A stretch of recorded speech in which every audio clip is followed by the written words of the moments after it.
This week on the Four Rivers Ag Report, I thought life on the farm is kind of laid back. What are you stressing about? And it's not that type of brown bag. And you've heard of the Maltese Falcon? Well, we have a solid gold pigeon. All that and much more on the Four Rivers Ag Report.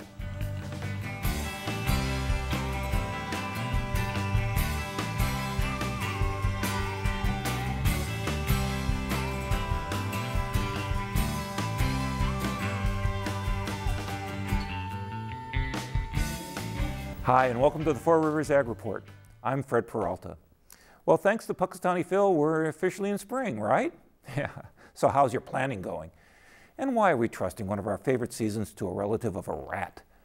Well, it's still February, and if you're not a snowbird, and if you are, you got a heck of an antenna, you're thinking about getting organized for the season ahead. One of the things you can do to help you succeed is to put your business through a stress test. I talked to Gary Schnecke of the University of Illinois about how to make your farm bulletproof. What is stress testing and how does it aid a farmer? Yeah, what we're actually looking at is sort of the situations that would cause incomes to go down and farmers to face adverse conditions. So we're taking a forward look and saying things look good for 2020, 2012. But what would cause it not to look so good? So what sort of factors do you consider when you do a stress test on a farm economy? Yep, so what we're looking at primarily is prices, although yields would also be very critical of that. But if prices go down, and we've seen 3 or 4 years with prices volatile, but actually pretty good. Yeah. So we're looking at how prices and their impacts as well as the percent of land that a producer cash rents. Right. So the more land that's cash rented, the more vulnerable that farmer is faced. So in order to get the economy to scale, a lot of farmers have been cash renting extra ground. Yep. Okay. The more you cash rent, the more position you are to be vulnerable to market fluctuations. Is that what you're saying? That's exactly right, because you're paying a fixed cash rent, and those cash rents have been going up. But you pay that cash rent no matter what the price or yield is, and that's different than under a share rent arrangement where the rent goes up or down depending on how revenue is looking. What can a average farmer do to stress test their own farm business? What they should do is prepare cash flows, and we have some tools that can be used to do that, and then look at price and yield combinations that cause issues or problems in cash flowing. What sort of issues or what sort of problems cause some of those issues? Primarily lower revenue, and then there's another set of problems that farms get into that cause problems for the operation, like death of one of the individuals, divorce, sickness, and all of those things. They're bad, and probably some sort of planning for those things should be done. So plan for the worst, hope for the best. That's exactly right. Or if you have some idea what you would do in these situations before you get in them, it's usually helpful. What part does crop insurance play in your stress test plan? Crop insurance is very important. Revenue products have been very useful in protecting the downside risk. And once we know what those prices that they're going to use for crop insurance, which is the February time period when those are determined, we know pretty much what the downside risk is that a farm faces.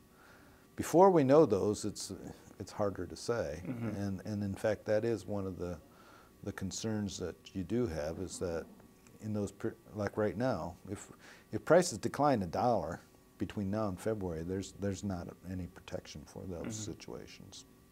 When a farmer has a good year the previous year, what can he take from that good year, try and prepare the business for a stressful period? Yeah, in fact, that's what you do in good periods, is build the financial position of that farm so that it can withstand lower periods. And some of the things that we can do is make sure the debt is structured properly so that it can be serviced in the appropriate way, and that usually means matching the debt with the asset. Second thing is just to build financial reserves, not use all the money to buy equipment or boat, yeah, and build financial reserves. Building a retirement account isn't something that's bad to do either. That also has the advantage that money is protected if we ever have a foreclosure or bankruptcy period. So building financial reserves is what you would typically want to be doing in good econ periods. When we begin facing financial stresses, face up to that fact. Let your creditors know what sort of position that you're anticipating this year, and you know, use those financial reserves when needed.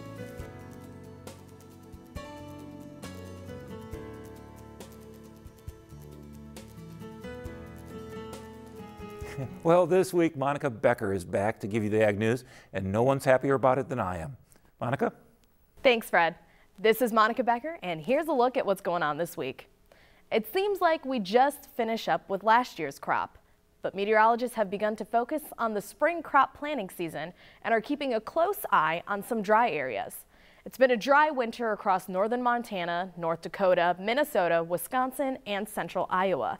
While meteorologists say it is way too early to panic, they believe that if dry conditions continue, it might cause problems with early planted corn and soybeans. This winter's mild weather is also affecting crop prices. A report from Barclays Capital estimates that prices for corn, soybeans, and wheat will fall in the second half of this year as less negative weather trends bolster supplies. Rain in Argentina and a weakening La Nina means more rain for the southern growing areas, which suggests that supplies will be better. The report goes on to say that this trading year may really be the story of two halves, with strong prices now and lower prices later on in the year. So next week is Valentine's Day, and if you haven't called the florist yet, you might still have a chance to score points with your sweetie. To increase visibility of and to encourage people to buy Illinois food products, the Illinois Department of Agriculture has started the I Love Illinois Products Contest. The contest will be going on starting today through February 14th, and winners will receive a Valentine-related Illinois product and a bottle of wine. To enter, you have to like the department's Facebook page or follow the agency on Twitter. One person will be selected daily and has to be 21 years old to win.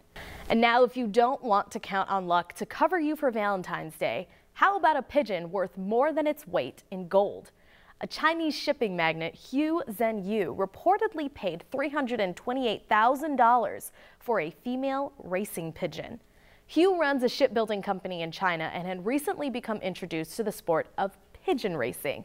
The Dutch pigeon, who, as far as we know, does not have a name other than "you paid how much for that?" will not be raced, but instead used for breeding. The previous highest price paid for a pigeon was a champion long-distance flyer named Euro Diamond, sold for a mere $250,000. I don't know about you, but I prefer chocolate. And that's it for this week. I'm Monica Becker.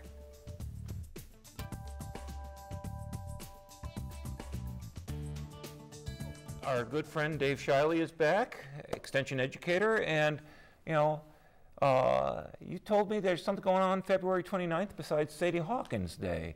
So what's happening? Well, we're doing another webinar series for commercial ag producers. Okay. Corn, soybean producers, which one? Well, both. Okay. Corn and soybean producers would benefit from it. And it's going to be what we're calling a brown bag webinar series. Okay, so bring your own lunch. Bring your own lunch. Okay. No free lunch for this one, buddy. Right. Okay. Right. We're going to fit into that 1 hour lunch break time so that, if someone's working and does have a busy schedule, they can get in, get some information, and get back to work. Okay, so what are some of these brown bags going to cover? Well, the first one, Dr. Carl Bradley from the University of Illinois. We're going to connect him with participants to learn about the use of fungicides and his research on corn foliar diseases. Say what? Okay. So what sort of fungi are bothering us these days? Well, there's several different diseases caused by fungi, and so Dr. Bradley's going to talk about his research that a lot of trials down in the southern half of the state on the impact of using fungicides to prevent those diseases, and those diseases, of course, reduce the photosynthesis going on those leaves, which could potentially cut into yield. So, and producers are hearing a lot about the use of get out and apply fungicide to increase yield, and so Dr. Bradley's going to talk about whether you really you should, need to, right, and the impact of the timing of that application, and more importantly, getting out and doing some crop scouting to determine the level of the disease in the field. Okay, now the fungi that you're most concerned about now, is it a relatively new one? Well, Dr. Bradley has seen an increase of some of those that gray leaf spot and some others that. But again, it depends on the season we're having, right? Okay. And in terms of the amount of disease pressure, because it of course needs. So these are we are seeing some evidence of some new stuff migrating from the south, aren't we? Right. With corn rust, you've heard a lot about that. Right. Moving up from the south. So a lot of producers may not be familiar with what some of these look like. So Dr. Bradley's going to be talking about that. Yes. What to look for. Right. Okay. So I'm a farmer, corn producer. I'm scouting out my crops. I'm walking through there. What if I'm not sure what I have? How do I figure that out?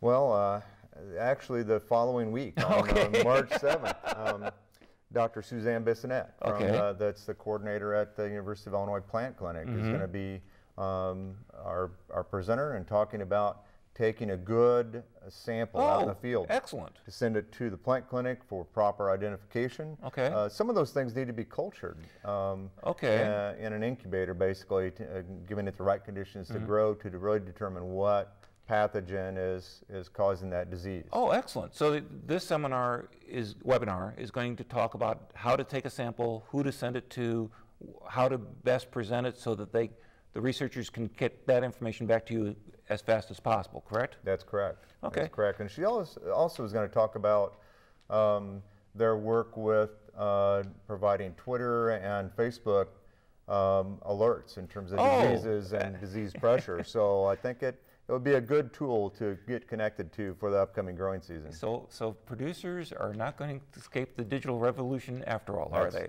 That's correct. Okay. So those the two brown bags we can be dealing with? Yeah, we're actually going to do a third one on March 14th. Dr. Fernandez is going to talk about micronutrients in corn production. Micronutrients, okay. Micronutrients, and why do micronutrients matter? And he's going to talk about, again, getting out, doing some scouting in the field, and how to identify micronutrient deficiencies. We hear a lot about, adding nitrogen and phosphorus and potassium to the soil, but those nutrients known as micronutrients are equally important and can affect yield. So if you spot something that might be micronutrient related, what would you do?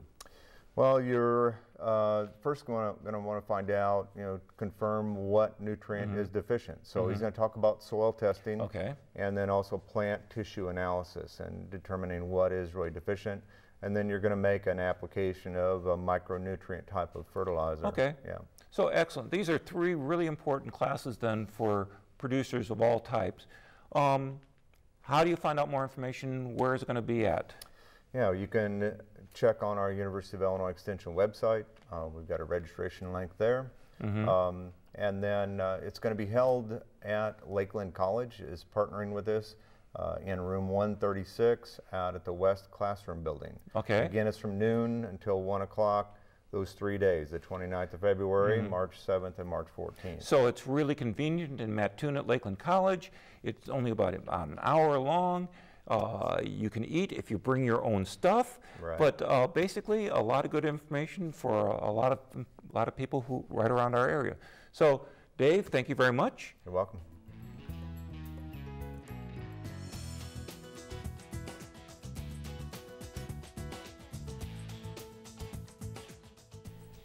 You know, February is so bleak, we thought we might go back and look at something really beautiful, old barns.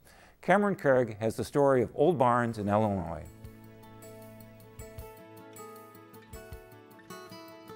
A lot of people have put books together on, coffee table books for different types of barns and how pretty they look on the landscape and their aesthetic value.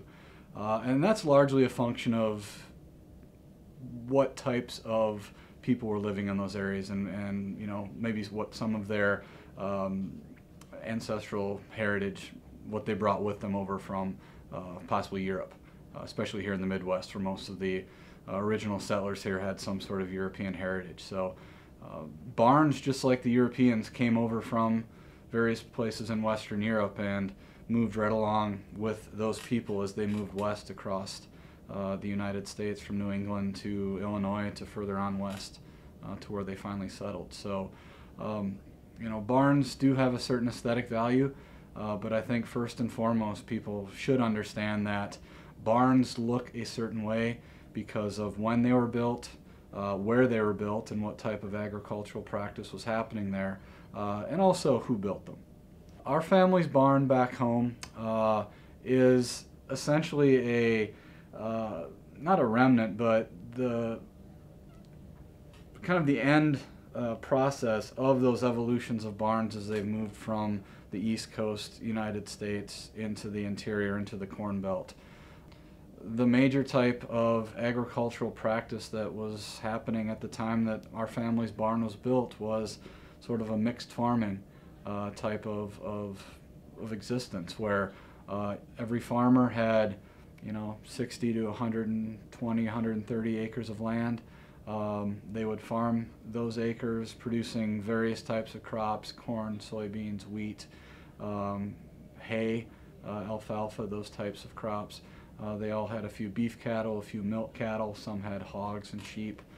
So our family's barn was constructed to help that style of agriculture be supported. The barns that we see today, and even storage barns for that matter, storage barns for implements have had to become bigger.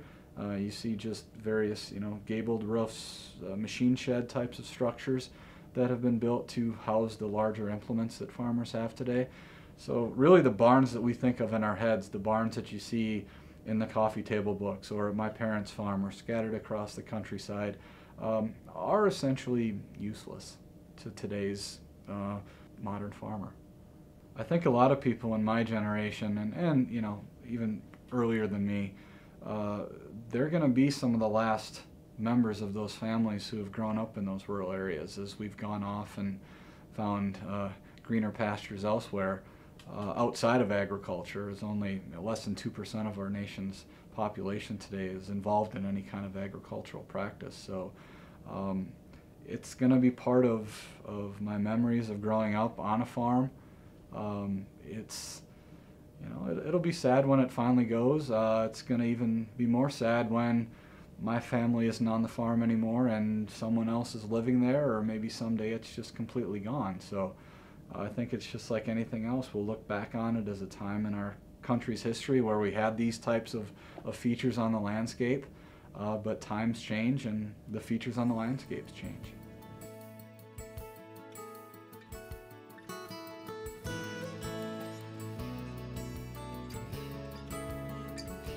And finally, in Penang, Malaysia, prisoners are doing more than making license plates. They're milking cows.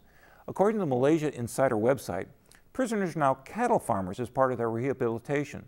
Officials of the Penang prison have started a program to have prisoners breed and take care of cows.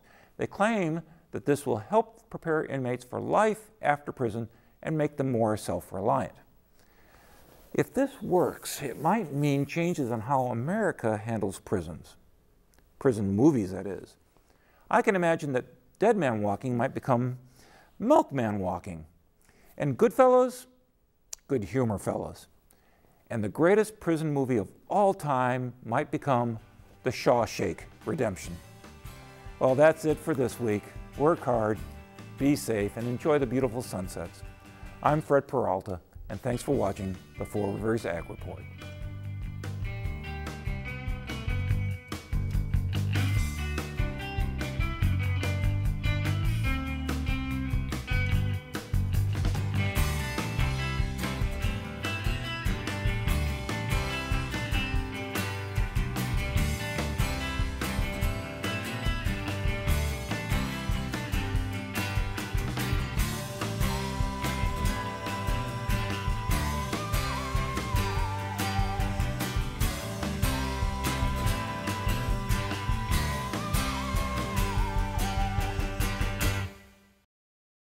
You know, on the Four Rivers Ag Report, we're always looking for news that is of interest to the agricultural and the rural communities. Every week we scour the local papers, the state and national websites. We talk to lots and lots of people every day looking for information that will help and or entertain you. There is one more way that we can find out the latest news, topics, trends, and events that are part of your life. You can tell us. We'd love to hear from you about what's going on in your town, on your farm, or even on your neighbor's farm. If you got a topic you'd like us to talk about, let us know. I probably won't know the answer, but I probably know people who do. Please let us know what is happening. You can call us at 217-581-7245.